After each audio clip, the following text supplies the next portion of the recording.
Haleluya. Haleluya, puji Tuhan. Saat ini kita bersyukur bahwa kita sudah mendengar kesaksian-kesaksian yang luar biasa, dan Tuhan Yesus sungguh hidup bagi orang yang percaya, ya. Sungguh hidup bagi orang yang percaya. Dan hari ini saya mau mengajak Bapak Ibu, sahabatku yang terkasih dalam Tuhan, untuk kita membahas firman Tuhan sesuai tema yang saya berikan, bahwa berbahagialah orang yang membawa damai. Itu terambil di dalam Matius 5 ayat 9. Sungguh luar biasa. Ajaran ini ada sangat bermakna sekali, bahwa di sini Tuhan ingin setiap manusia yang percaya dan tidak percaya, Tuhan ingin supaya manusia itu berbahagia. Maka itu di dalam Matius 5 ayat 9 ada rahasianya, bahwa dikatakan begini, Bapak Ibu, berbahagialah orang yang membawa damai, karena mereka disebut anak-anak Allah. Betapa indahnya, seperti yang dikatakan kesaksian Ibu Lucy, yang tidak mengenal Tuhan, yang tidak tahu Yesus siapa, tapi akhirnya ketika dia telusuri dengan keadaan, dan dia mau mencari tahu, dan dia merasakan ada suara-suara yang datang itu, ternyata Yesus sendiri. Dan apa yang dikatakan? Suatu kebanggaan, saya percaya sekarang ini, Ibu Lucy sudah dianggap sebagai anak-anak Allah. Amin. Nah, sahabatku yang terkasih dalam Tuhan, selanjutnya kita lihat apa? Perlu kita ketahui apa yang dimaksud pembawa damai. Sesuai tema ini, banyak orang yang belum tentu bisa melakukannya karena harus yang penuh hikmat.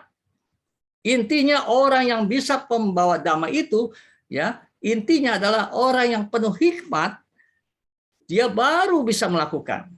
Maka itu saya teringat cerita di 1 Raja-Raja pasal 3 ayat 5 tentang bagaimana Raja Salomo pada waktu dia naik takhta itu usianya masih muda. Jadi setelah wafatnya Raja Daud, maka Salomo lah yang dipilih menjadi raja, meneruskan Raja Daud. Tapi apa yang terjadi? Salomo masih muda. Dia juga bingung dalam hal ini. Tapi suatu ketika pada malam hari, Yesus menampakkan dirinya di Gibeon dalam mimpinya. Dan datang kepada Salomo. Dan firman Tuhan berkata, Salomo, mintalah apa yang hendak kuberikan kepadamu. Apa yang saudara bisa baca di sini? Bahwa dia minta bukan kekayaan. Padahal dia masih muda, sahabat. Luar biasa. Kalau masih muda, kan pasti kemauannya kan masih banyak macam. Ya, yang namanya anak muda, pokoknya sesuatu yang bukan yang religius. Tapi herannya Salomo, dia langsung minta sama Tuhan, adalah apa? Ya Tuhan, berilah aku hikmat. Luar biasa.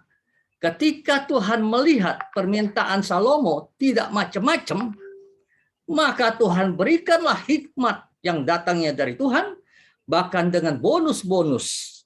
Maka jadi terkenalah Salomo. Nah, sahabatku yang terkasih dalam Tuhan, selanjutnya, sekarang kita kembali ke tema. Adalah tujuan kita membahas berbahagialah orang yang membawa damai, karena mereka akan disebut anak-anak Allah. Ya. Nah, perkataan berbahagia ini adalah perkataan Yesus yang ketujuh di dalam Matius pasal 5 ini. Perkataan Yesus ini yang ketujuh. Ya. Sebelumnya ada lagi. Jadi sebenarnya firman Tuhan ini firman Tuhan yang berseri. Tapi saya mau ambil kenapa yang saya kutip dulu yang membawa damai, karena kita lihat hari-hari ini banyak masalah di dunia sedang bergelora. Ya, sekarang saja sudah mau ada perpecahan, mau masuk ke perang dunia ketiga. Belum lagi di lingkungan negara masing-masing, penuh dengan kemelut, penuh dengan kacau balau. Karena diporak-parandakannya gara-gara apa, sahabatku? Gara-gara si virus yang kecil ini. Sehingga dampaknya sekarang sampai sekarang ini bertubi-tubi, masalah datang terus.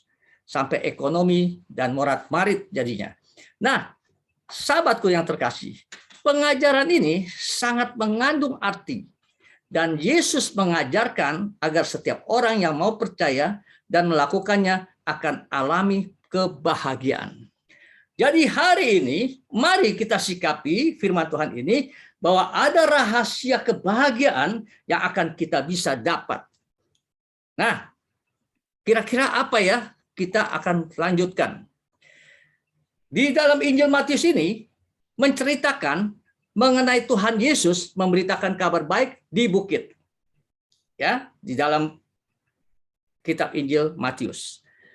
Dan di situ diceritakan setelah Yesus memanggil murid-murid yang pertama dan dia lanjut menyusuri Danau Galilea. Itu murid-murid yang pertama mengikut dia dan Yesus mulai memberitakan kabar baik.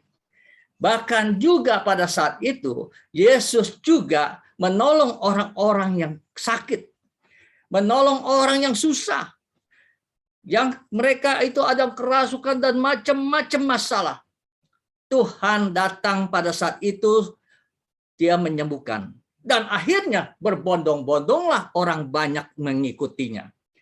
Nah, ketika pada saat mulai banyak orang yang berbondong-bondong itu mengikutinya, maka Yesus berpikir, waduh, kalau di pesisir pantai ini lama-lama bagaimana melihat orang yang di belakang? Karena sejajar kan, ada yang tinggi, ada yang apa gitu kan.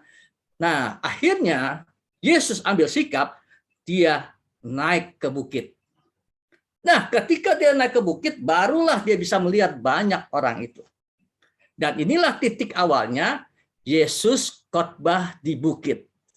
Jadi terkenal ini firman Tuhan, bahwa Yesus khotbah di bukit. Hari ini, firman Tuhan, saya mengupas dengan tema ini, dan kata kuncinya adalah ketika kita sebagai pembawa damai, maka kita akan alami kebahagiaan oleh karena disebut anak-anak Allah. Jadi kata kuncinya, firman Tuhan hari ini, di mana katanya firman Tuhan ini ketika kita sebagai pembawa damai, ya, garis bawahi ya, ketika kita sebagai pembawa damai, maka kita akan alami kebahagiaan oleh karena disebut anak-anak Allah. Alangkah bahagianya kalau dikatakan kepada setiap orang percaya diakui sebagai anak-anak Allah. Dan inilah intinya kebahagiaan ketika kita diakui sebagai anaknya, ya. Jadi pertanyaan saya, apakah Bapak Ibu hari ini ingin merasakan bagaimana kita ini apakah disebut anak-anak Allah, diakui oleh Tuhan?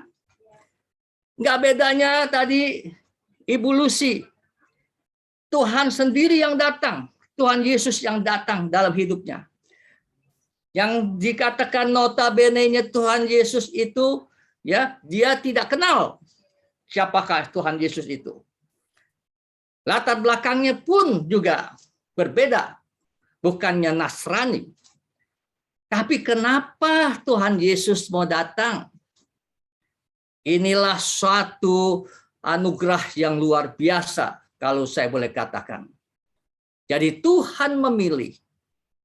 Banyak yang dipanggil, sedikit yang dipilih. Dan pelajaran ini, Yesus ingin setiap orang, bukan saja Ibu Lucy Daipa yang akan merasakan kebahagiaan, tapi bagi sahabat semua yang ada, yang hadir saat ini, ya, bahwa setiap orang percaya untuk meraih kebahagiaan. Maka Rasul Paulus menulis riwayat sejarah nyata saat Yesus hidup.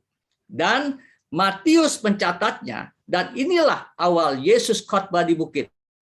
Memberikan ada 10 perkataan rahasia kebahagiaan. Di dalam kitab itu dikatakan 9 berbahagialah. Plusnya 1 adalah dikatakan gembiralah dan bersukacitalah. Sama juga kebahagiaan juga. Jadi saya rangkum bahwa ini adalah 10 rahasia kebahagiaan yang Tuhan berikan di dalam Matius pasal 5 ini. Dan sekarang saya ingin mengucapkan, sekarang saya ingin mengupas ucapan Yesus yang ke-7. Berbahagialah orang yang membawa damai. Apa manfaatnya orang yang suka membawa damai? Apa rahasianya? Ternyata orang yang suka, saya ambil ada 4 bagian. Yang pertama, ketika orang yang membawa damai ini, dia pertama mendatangkan kerukunan. Kedua, mendatangkan kebahagiaan. Ketiga, mendatangkan kesejahteraan. Keempat, mendatangkan pemulihan. Mari kita akan bahas sama-sama, Bapak Ibu. Tapi sebelum saya bahas 4 hal ini, perlu diketahui, apa sih ciri-ciri orang yang suka membawa damai? Karena jujur, tidak mudah orang melakukan selalu membawa damai kepada sesamanya. Kadang-kadang kita berbuat baik, tapi disalahartikan sama orang. Betul nggak? Nah, tidak mudah kalau dikatakan bahwa kita membawa damai. Apa dampaknya? Ya, tadi 4 hal itu, 4 dampaknya. Tapi sebelum saya akan kupas lebih lanjut, bahwa ciri-ciri orang yang suka membawa damai, maka dia bisa melakukannya adalah yang pertama, dia punya hati penuh kasih. Jadi kalau orang yang penuh kasih, dia adalah salah satu bagian yang bisa melakukan membawa damai.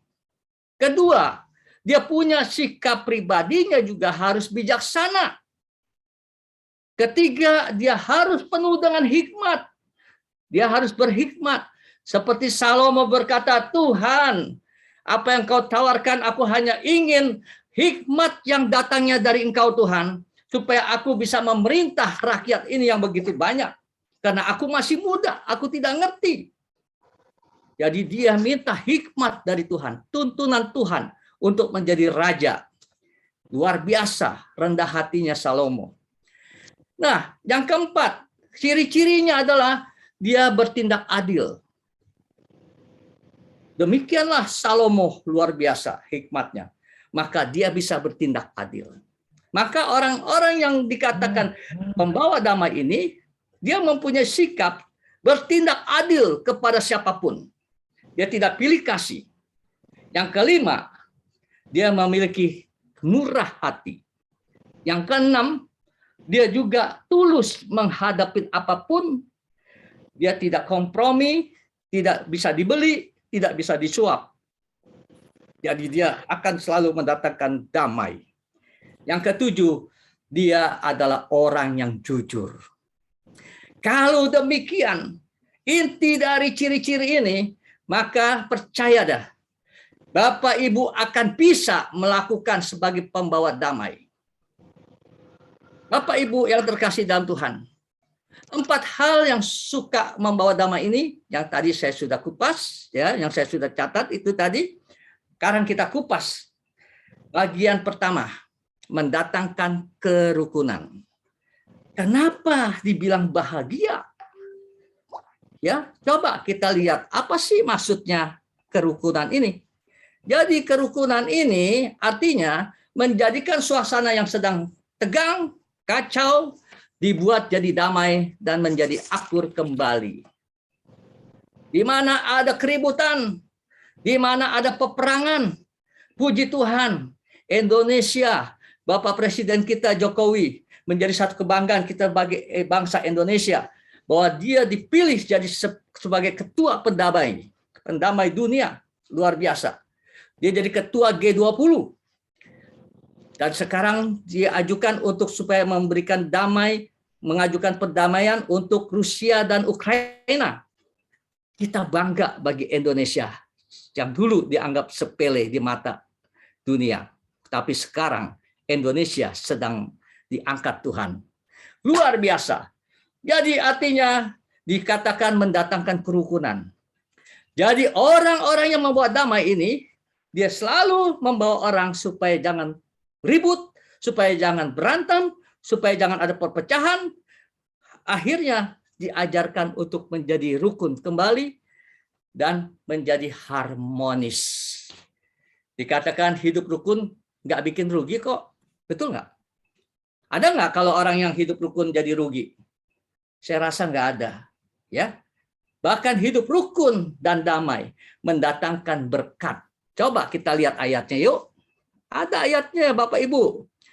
Nah, firman Tuhan berkata Mazmur 133 ayat 1 dan 3. Sungguh alangkah baiknya dan indahnya apabila saudara-saudara diam bersama dengan rukun. Ini firman Tuhan yang dikutip oleh Daud. Ya. Dikatakan apa? Seperti embun gunung Hermon yang turun ke atas gunung-gunung Sion. Sebab kesanalah Tuhan memerintahkan berkat. Tuh. Kehidupan untuk selama-lamanya. Udah berkat kehidupan untuk selama-lamanya. Luar biasa Bapak Ibu, sahabatku yang terkasih dalam Tuhan. Firman Tuhan ini dahsyat. Ketika kita sungguh alangkah baiknya dan indahnya apabila saudara-saudara diam bersama dengan rukun. Ketika kerukunan itu datang dalam hidup kita, baik di dalam pribadi rumah tangga kita, baik di dalam komunitas kita, baik di dalam apapun, di tengah-tengah relasi atau di tengah-tengah masyarakat umumnya, ayo mari kita punya sikap. Harus membawa menjadi rukun dan damai. Maka itu bahagianya ternyata benar. Firman Tuhan di dalam ayat 3 katakan apa? Seperti embun gunung Hermon yang turun ke atas gunung-gunung Sion. Sebab kesanalah Tuhan memerintahkan berkat kehidupan untuk selama-lamanya. Oh, dahsyat, luar biasa. Jadi berkat itu diperintahkan Tuhan datang ke gunung-gunung Sion. Sion itu artinya anak-anak Tuhan, anak-anak Allah. Maka itu Bapak Ibu yang terkasih dalam Tuhan, luar biasa. Ya, Bapak Ibu. Kita lihat apa selanjutnya. Rahasia kebahagiaan ini. Yang kedua, dia mendatangkan kebahagiaan. Jadi ketika kita membawa damai, maka itu mendatangkan kebahagiaan. Karena apa? Karena disebut orang yang bahagia berdasarkan firman Tuhan. Bukan kata orang, tapi firman Tuhan, Yesus sendiri yang ngomong. Ketika itu dikatakan berbahagialah orang yang membawa damai, karena mereka akan disebut anak-anak Allah. Inilah rahasianya diakui sebagai anak Allah, ketika kita suka membawa damai. Nah, Bapak Ibu yang terkasih dalam Tuhan, saya mau tanya, kira-kira mau nggak kita disebut anak Allah? Siapa yang mau angkat tangan dong? Ayo. Haleluya, puji Tuhan. Amin, semuanya ya. Luar biasa. Maka itu perlu kita sadari. Ya, bahwa awalnya manusia diciptakan sempurna serupa segambar dengan Allah. Atau dikatakan di dalam firman Tuhan itu serupa segambar dengan kita. Kita itu adalah Bapa, Anak, dan Roh, ya, Tritunggal. Nah, Kejadian di dalam pasal 1 ayat 26 sampai ayat 27 itu firman Tuhan berkata.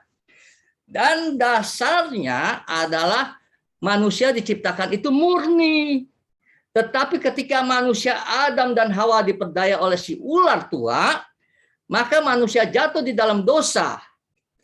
Tetapi ingat baik-baik, benih kebenaran masih ada tertanam di dalam hati nurani manusia.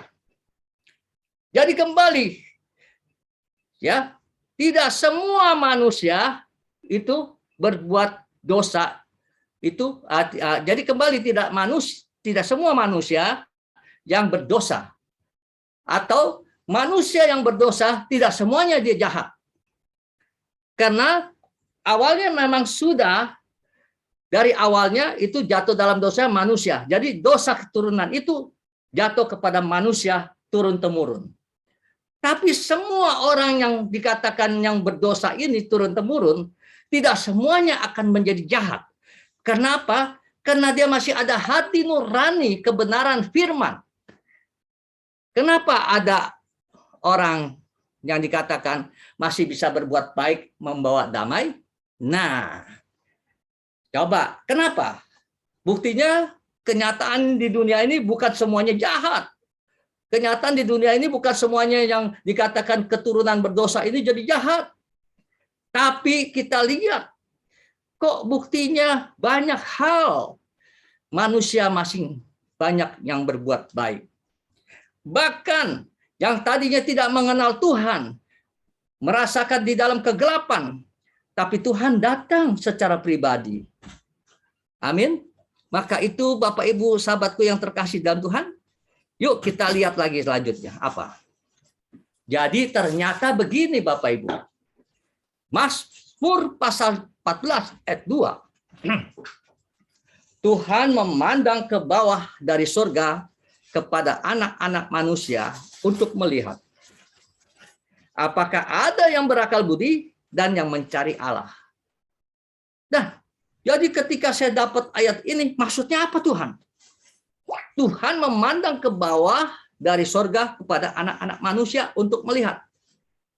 Ya, tidak bedanya sahabat, kita sedang dipantau sama Tuhan, ya, tidak bedanya Ibu Lucy Daipa ini dipantau oleh Tuhan, sehingga Tuhan mau datang kepada Ibu Lucy. Amin.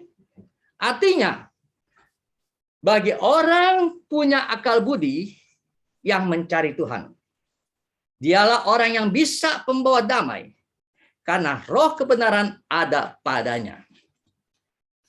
Jadi di situ saya melihat, oh, jadi maksudnya Tuhan selalu memantau anak-anaknya.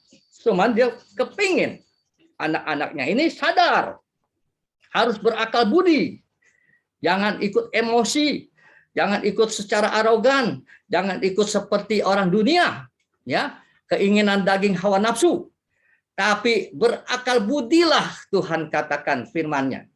Dan selain dari itu, mencari Allah.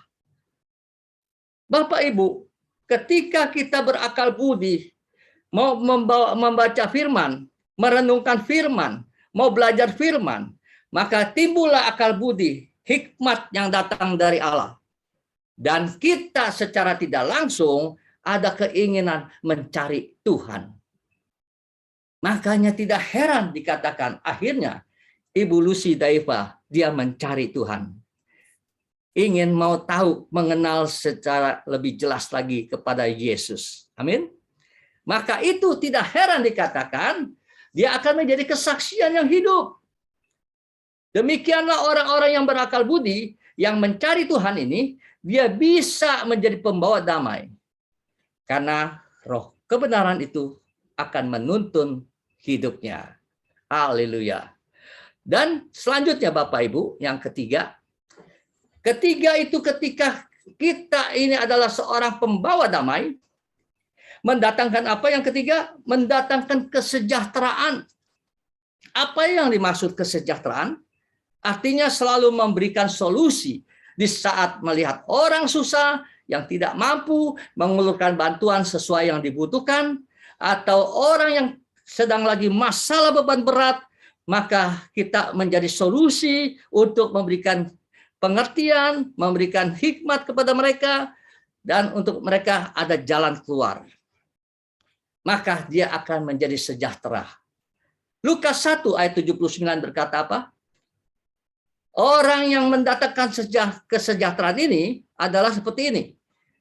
Dia harus melakukan untuk menyinari mereka yang diam dalam kegelapan. Ya, dan dalam naungan maut untuk mengarahkan kaki kita kepada jalan damai sejahtera. Jadi ketika kita telah menerima terang itu, kita harus menyinari mereka yang diam di dalam kegelapan. Artinya kita harus menjadi terang Kristus. Jadi kita adalah terang Kristus yang dipercayakan Tuhan untuk menuntun mereka yang di dalam kegelapan. Maka itu yang mereka di dalam kegelapan, tidak heran dikatakan bahwa dia sedang diintai, ya, terancam jiwanya dengan maut. Maka untuk itulah kita sebagai terang yang dipercayakan Tuhan, kita arahkan terang kita ini untuk menerangi mereka di dalam kegelapan dan untuk menaungi mereka supaya jangan masuk ke dalam maut, mengarahkan kakinya untuk dia menjadi masuk di jalan kebenaran. Maka tidak heran dikatakan akan ada jalan damai sejahtera yang akan terjadi dalam hidup mereka. Bapak Ibu yang terkasih dalam Tuhan, jadi kita ada kewajiban Bapak Ibu sebagai orang percaya, bukan semata-mata percaya saja, tapi kita harus mengikuti teladan Yesus. Dikatakan berbahagialah orang yang membawa damai. Ini kata-kata Tuhan Yesus yang ke-7. Sebenarnya ini ada seri, nanti kapan waktu saya akan susun serinya ya. Nah, sekarang kita lanjut yang keempat. Yang keempat, pembawa damai ini efeknya, dampaknya apa? Mendatangkan pemulihan. Maksudnya di saat keadaan sedang terjadi banyak masalah, disitulah pembawa damai itu mendatangkan pemulihan. Karena apa terjadi pemulihan itu? Ya, karena apa pemulihan itu akan terjadi? Karena Yesaya 58 ayat 7 sampai ayat 12 berkata begini. Ya, supaya engkau memecahkan rotimu bagi orang-orang yang lapar dan membawa ke rumahmu orang miskin yang tak punya rumah.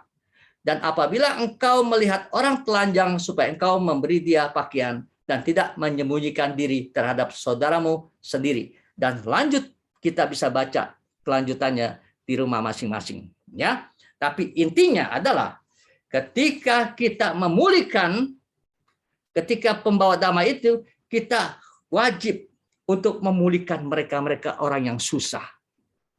Ya, memecahkannya masalah menjadi solusi dengan hikmat yang datangnya dari Tuhan.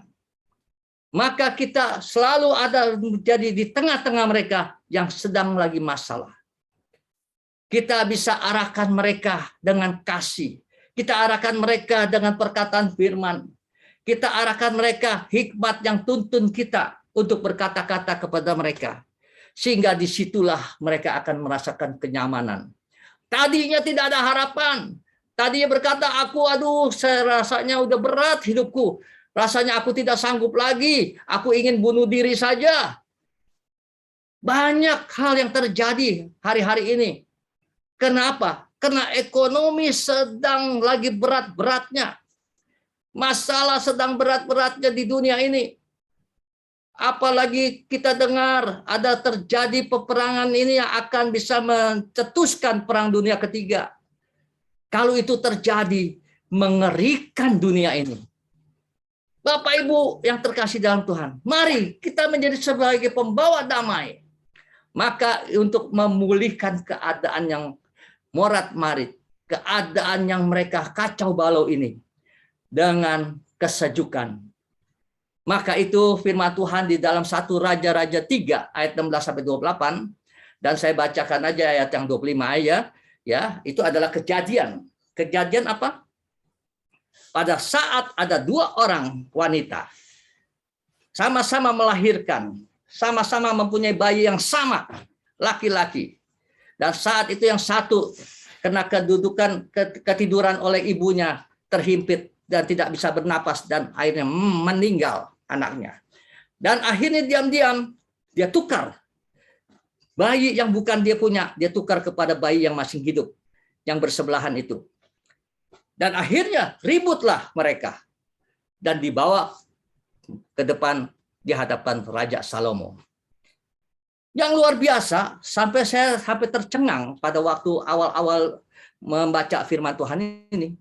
Kok tega-teganya ya bahwa Raja Salomo memerintahkan untuk memenggal itu bayi yang hidup. Kayaknya nggak masuk di akal, bukan? Tapi kalau memang hikmat yang datangnya dari Tuhan, itu luar biasa. Sepertinya tidak masuk di akal. Masa bayi yang hidup harus dimatikan? Dibalah dua supaya bagi sama rata. Ya sama aja, sia-sia dong bagi yang punya bayi. Nah, tanpa disadari kelanjutan cerita itu, ternyata ada efek sampingnya. Efek sampingnya apa? Ibu yang memiliki anak, dia tidak tega untuk anaknya dimatikan. Lebih baik dia serahkan anak itu supaya anak itu hidup. Itulah seorang ibu yang mengasihi anaknya. Jadi kalau yang satu lagi, dia tahu bahwa anaknya sudah mati. Jadi dia sedikit iri hati, kalau memang nggak dapat semuanya. Biarlah juga mereka juga nggak dapat. Dia merasa puas. Itu karena dia punya hati yang jelek. Maka itu Raja Salomo, dia perintahkan untuk membelah bayi itu, dan ketika itu si ibu menjerit yang memiliki bayi yang sebenarnya. Tuanku Raja, jangan, lebih baik kasih dia saja. Aku ikhlas Tuanku Raja daripada anakku dimatikan. Langsung di situ Raja Salomo mengambil keputusan. Tangkap itu ibu, masukin penjara, dan berikan anaknya kepada ibu yang sebenarnya. Oh, hikmat yang luar biasa dari Tuhan. Mendatangkan solusi, memulihkan keadaan. Maka itu, Bapak Ibu yang terkasih dalam Tuhan, luar biasa kalau Tuhan sudah campur tangan. Maukah kita menjadi pembawa damai? Tempat hal inilah akhirnya orang-orang yang membawa damai akan alami satu, berbahagialah firman Tuhan katakan. Orang-orang yang pembawa damai ini dia hidupnya akan berbahagia. Yang kedua, bahwa dampaknya apa? Dia diakui sebagai anak di hadapan Tuhan. Jadi sekali lagi saya ingin tanya Bapak Ibu, siapa yang mau diakui sebagai anak oleh Tuhan? Angkat tangan. Haleluya, puji Tuhan, luar biasa. Nah, kalau begitu, kita harus menjadi pembawa damai, harus menjadi solusi, harus jadi terang. Ya, jadi terang di dalam kegelapan. Ya, kita harus menjadi solusi di dalam kemelut yang ada. Bukan kita ikut-ikutan untuk menteror orang, bukan ikut-ikutan menjustis orang, bukan ikut-ikutan kita menyudutkan orang. Tapi mari kita minta hikmat dari Tuhan. Ya Tuhan, pakailah saya sebagai pembawa damai. Saya percaya ketika itu tuntunan Roh Kudus yang memimpin, maka kita disebut orang-orang yang bahagia. Haleluya. Tuhan Yesus memberkati kita semua. Amin.